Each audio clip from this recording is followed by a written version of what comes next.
প্রিয় দেশবাসী এবং প্রবাসী যারা হচ্ছে সায়েদকে বাঁচানোর জন্য এবং চিকিৎসার জন্য টাকা দিয়েছিলেন, সায়েদ কিন্তু মারা গেছে। এই জিনিসটা আপনাদেরকে আপডেট দেওয়া দরকার এবং কি আমার দিকে অনেকে তাকায় আছেন যে আমি হচ্ছে আপডেটটা দেই। এই যে এই অ্যাম্বুলেন্সে করেই সায়েদ ভাইকে হচ্ছে বাড়িতে নেওয়া হইতেছে। এতদিন চিকিৎসারত ছিল এই হসপিটালে। চলেন আমরা একটু দেখাই আপনাদেরকে, হ্যাঁ একটু দিই তো।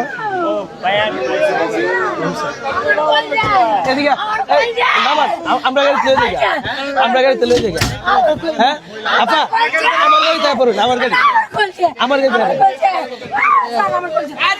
বাসার আপা শুনো, এনে তো ঠিকঠাক করতে না, আমার কোন খারাপ হয় না, এনে কিন্তু কাজ করন দিত না, এনে ঠিকঠাক দিত না ভাই।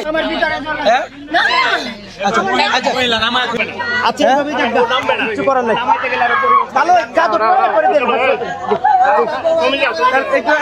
আমরা হেনো দেন আমার। আচ্ছা আচ্ছা তাহলে একজন উঠুক দে তাহলে, সমস্যা না, আর লাগতো না।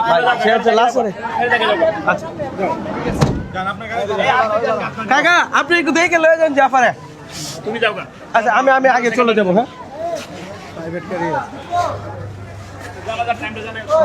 হ্যাঁ কালকে হচ্ছে আচ্ছা এই ভিডিওতে বলি আমরা হচ্ছে জানাজার টাইমটা আমি জানাবো আর কি, একটু অপেক্ষা করুন।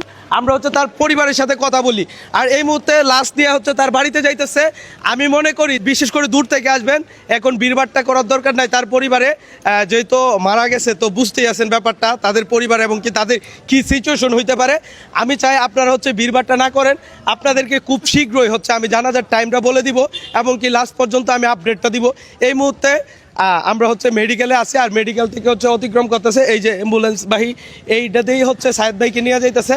আর যারা বিশেষ করে টাকা পয়সা পাঠাইছিলেন, দেখেন টাকা পয়সা দিয়ে কখনো মানুষ বাঁচানো যায় না। আল্লাহ তাআলা যদি না চায় কখনো একটা মানুষ 1 সেকেন্ড বাঁচানোর মতো ক্ষমতা কারো নাই। আমরা সর্বোচ্চ চেষ্টা করেছি টাকা পয়সা দিয়ে যেন তার চিকিৎসা করা যায়, বাট আমরা এখন চেষ্টা করতে পারবো না তাকে যেন 1 সেকেন্ডের জন্য বাঁচানোর জন্য এবং কি 1 সেকেন্ডের জন্য চোখটা খোলার জন্য। বিশ্বাস করেন কালকে রাত 12টা পর্যন্ত সায়েদ ভাইয়ের কাছে ছিলাম। লাস্ট আবদার ছিল আমার মায়ের কাছে, আম্মা প্রশ্ন করছিল কি খাবা বাবা তুমি, তখন বলছিল অল্প পায়েস খাইতে চাই, বাট এই ইচ্ছাটা তার পূরণ করতে পারি নাই। আমি হয়তো আসতে লেট করে ফেলেছি অথবা তার মৃত্যুর ধরাটা আমি ধরতে পারি নাই। যাই হোক সবাই তার জন্য বেশি করে দোয়া করবেন। আল্লাহ তাআলা কখন কারে কিভাবে ডাক দেয় একমাত্র আল্লাহ তাআলাই জানে। আর যারা বলছিল ভাই রোগ বাণিজ্য করছিলাম, সায়েদ রোগ বাণিজ্য করছি, তাদেরকে আজকে সায়েদ ভাই দেখিয়ে দিচ্ছে আল্লাহর ডাকে সাড়া দিছে। এবং কি এই মানুষটাও আয়সা দেখে যাক যারা হচ্ছে সায়েদ ভাইকে রোগ ব্যবসায়ী বলছিল এবং কি সে হচ্ছে প্রতারণা করেছে, প্রতারক বলছিল।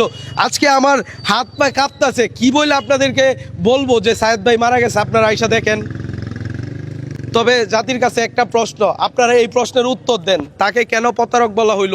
তার কেন বলা হয় লিভার ক্যান্সার না জন্ডিস হয়েছে?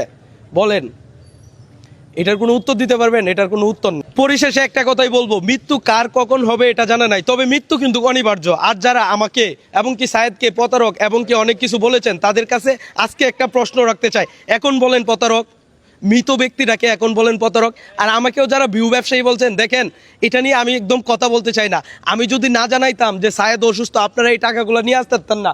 ভাই সবার প্রথম তো আমার ভিডিওতেই আপনারা দেখছেন যে সায়েদ যে অসুস্থ নাকি, ভাই এটা তো লুকানোর কিছু নাই। এখন দেখেন আমি ভিউ ব্যবসায়ী হয়ে আপনাদেরকে জানান দিতে পারছি সায়েদের জন্য টাকা দরকার এবং কি 30 লক্ষ টাকা দরকার। 35 লক্ষ টাকা আমরা হচ্ছে দেশবাসী এবং প্রবাস থেকে মিলায়া হচ্ছে দিতে পারছি। যাই হোক এই ভিডিওটা এতটুকুই। আমরা এই মুহূর্তে আমরা হচ্ছে সায়েদ ভাইয়ের বাড়িতে যাব এবং কি তাদেরকে সময় দিব এবং কি আপনাদেরকে আপডেট জানানো হবে কখন জানাজা হবে। সায়েদ ভাইয়ের জন্য বেশি করে দোয়া করবেন। হ্যাঁ ভাই, এখন দোয়া ছাড়া এই মুহূর্তে আর কিছু নাই, ঠিক আছে? সবাই দোয়া করবেন। হ্যাঁ চলেন আমরা হচ্ছে সায়েদের এই বাড়িতে